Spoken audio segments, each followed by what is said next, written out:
Salut, bienvenue sur l'Instant Maths. Dans cette vidéo, je te propose de trouver un nombre positif. Ce nombre est égal à la somme de son inverse et de son opposé. À ce stade, bien sûr, tu peux appuyer sur pause pour réfléchir. Quant à nous, on va essayer de décrypter du coup cet énoncé.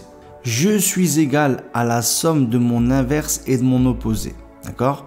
Déjà, je suis égal. C'est le nombre qu'on cherche. Et ce nombre, on va l'appeler x.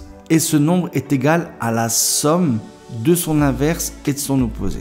Déjà, la somme, qu'est-ce que ça veut dire? La somme, c'est le résultat d'une addition. C'est le résultat de l'addition de son inverse et de son opposé. De son inverse par son opposé, si tu préfères. Je suis égal, donc on va pouvoir écrire que x est égal à la somme de mon inverse et de mon opposé. Donc on va pouvoir écrire est égal à, donc l'inverse de x, donc c'est 1 sur x, plus, parce que c'est une somme, mon opposé, donc l'opposé de x c'est moins x. On peut écrire que x est égal à 1 sur x plus, entre parenthèses, moins x. On va pouvoir simplifier parce que le plus, entre parenthèses, moins x, on peut écrire directement moins x, d'accord? Donc 1 sur x moins x, tout simplement.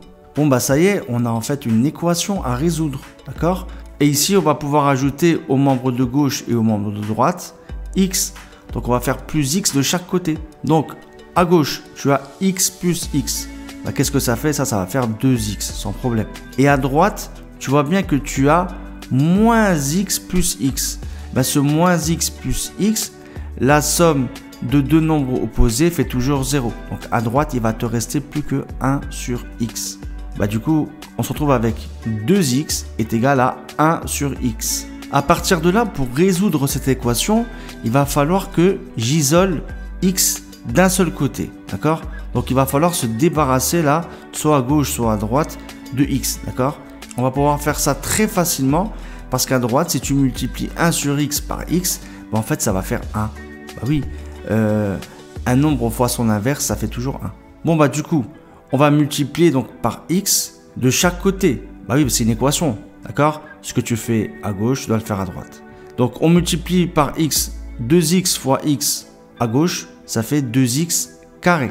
2x au carré. Et à droite, du coup, 1 sur x fois x, il va te rester plus que 1. Donc, il faut résoudre 2x carré, 2 fois x carré est égal à 1. Et là, de chaque côté, on va diviser par 2, La moitié de 2 fois x carré, c'est simplement x carré. Et à droite, la moitié de 1, c'est 1 demi. On se retrouve avec x carré égale 1 demi. Et là, il va donc y avoir deux solutions. D'accord? Parce que je rappelle que lorsque tu élèves un nombre au carré, qu'il soit positif ou qu'il soit négatif, d'accord? Quand tu l'élèves au carré, c'est positif. Donc, il y a deux solutions pour x carré égale 1 demi.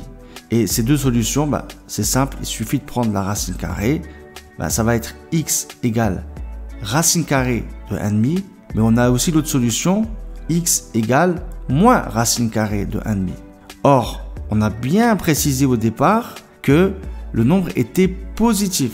Donc, moins racine carrée de 1 demi ne peut pas être une solution. C'est bien racine carrée de 1 demi qui est la solution parce que c'est lui qui est positif. D'accord? On a bien précisé au départ que le nombre devait être positif. Voilà, donc on a terminé.